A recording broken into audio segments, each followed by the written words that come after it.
Hello. नमस्कार दोस्तों। सबसे पहले हम बात करते हैं हमारे आज के पीएनएल की। तो आज के दिन मैंने स्ट्रैंगल स्ट्रेटेजी के साथ में ट्रेड किया, जिसके अंदर मुझे लोग 5200 रुपये का लॉस हुआ। यहाँ पे आप देखो, पुट के अंदर भी मुझे लॉस हुआ 2400 रुपये का।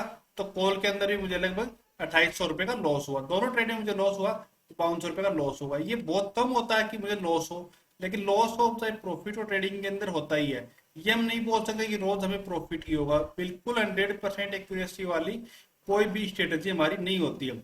लॉस जरूर आता है, चाहे वो महीने में कई कई महीने ऐसे आते हैं नेगेटिव भी आते हैं, चाहे हमारी कैसे भी स्ट्रेटेजी हो। तो बहुत से महीने आते हैं हमारे पॉजिटिव आते हैं।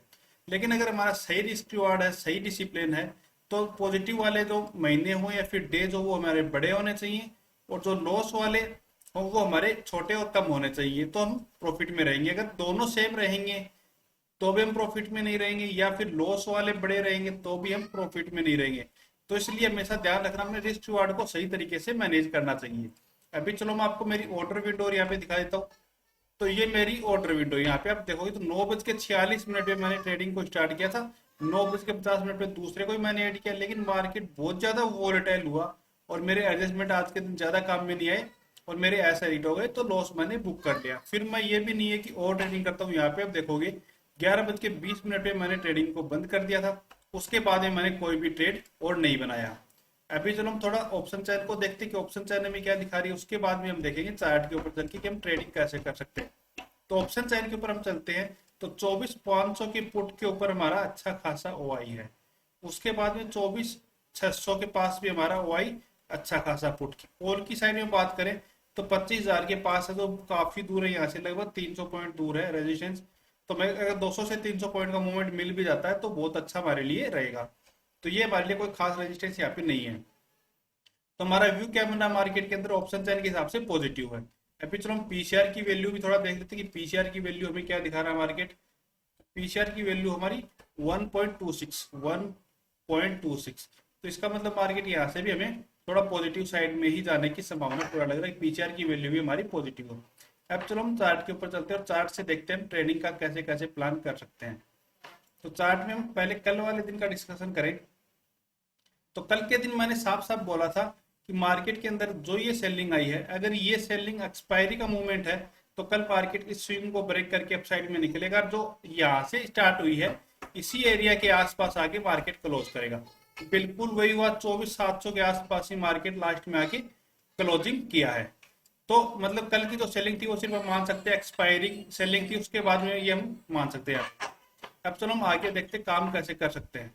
तो कल फ्लैट ओपन होगी, मार्केट अपसाइड में निकलता है, तो ये स्विंग हमारे लिए इसको ब्रेक करेगा तो बहुत अच्छा। लेकिन यहाँ पे क्या है कि लगभग 20 से 30 मिनट मार्केट को रुकना चाहिए। इसके बाद में अगर अपसाइड में इसको ब्रेक करेगा तो हमारे लिए सबसे बेस्ट यहाँ पे रहेगा। दूसरा सपोर्ट की हम बात करें तो ये हमारे लिए सपोर्ट का काम करेगा ये एरिया यहाँ पे, या फिर ये भी हम मान सकते हैं इसके बीच में हमारा सपोर्ट रहेगा। मानो कि हम 24,640 के ऊपर कोई ट्रेड बनाते हैं अपसाइड के लिए, तो हमारा एसएल 24,600 का रहेगा। तो इस तरीके से हमें यहाँ पे ट्रेड बनाना है। इससे नीचे का हमारा एसएल होना चाहिए स्विंग से नीचे का। अगर मार्केट गैप डाउन भी ओपन हो जाता है इस एरिया के आसपास कहीं भी, तो फिर हमें क्या करना है, यहाँ से कोई भी पॉजिटिव प्राइस एक्शन बनाता है तो हमें अपसाइड के लिए ट्रेड का प्लान करना, नेगेटिव साइड में बिल्कुल भी हमें नहीं देखना है। दूसरा, मार्केट गैप अप ओपन हो जाता है। गैप अप अगर मार्केट ओपन हो भी गया तो हमें वहां पे ये देखना है कि मार्केट को नेगेटिव प्राइस एक्शन बनाता है तो भी हमें लेना, या फिर 5 मिनट की कैंडल रेड बनाता है तो भी हमें नीचे की साइड में ट्रेड लेना। इस ट्रेड के पीछे का हमारा लॉजिक सिर्फ एक सिंपल लॉजिक है कि यहाँ से बाइंग आई है, मार्केट गैप ओपन होगा तो प्रॉफिट बुकिंग आ सकती है, इसलिए हमें यहाँ पे एक नीचे की साइड के लिए ट्रेड का प्लान कर लेना है। अभी हमारी सेंसेक्स की कल के दिन एक्सपायरी है। तो सेंसेक्स का चार्ट भी हम देख लेते हैं कि सेंसेक्स के अंदर हमें मार्केट क्या दिखा रहा है कि हमें कहाँ पे ट्रेड कर लेनी चाहिए। क्योंकि सेंसेक्स में हम जीरो टू हीरो ट्रेड का भी थोड़ा देख लेते हैं कि सेंसेक्स के अंदर कोई जीरो टू हीरो ट्रेड हमारी बन रही है नहीं बन रही है। तो आज के दिन हमारे देखेंगे तो सेंसेक्स के अंदर भी अच्छा खासा अपसाइड में मूवमेंट हुआ है।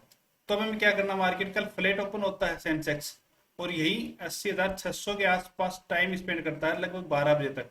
उसके बाद में मार्केट में जैसे यहाँ पे टाइम स्पेंड किया था ना इसने, निफ्टी ने, इस तरीके से फिर नीचे की साइड में फॉल आया था।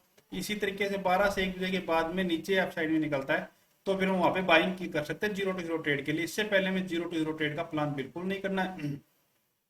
दूसरा, अगर हम सेलर हैं तो हमें क्या करना है, एक्सपायरी के दिन हमें यह करना, मार्केट जैसे 80,500 के आसपास ओपन होता है तो ये एक राउंड लेवल था छोटा सा, तो यहाँ पे मार्केट 81,000 के हमें कॉल को सेल कर देना है और नीचे की साइड में हमें क्या करना है, 80,000 की पुट को सेल कर देना। दोनों को होल्ड कर सकते हैं जब तक इस रेंज के अंदर है कि दोनों साइड की हमें अगर 20-20, 30-30 रुपए की भी मिलेंगी तो दोनों साइड की हमारी जीरो हो जाएंगी, हम यहाँ पे प्रॉफिट अर्न कर सकते हैं। तो इस तरीके से हमारा कल के दिन का ट्रेडिंग का प्लान रह सकता है। अगर आपको वीडियो पसंद आए तो चैनल को सब्सक्राइब कीजिए। Okay, thank you.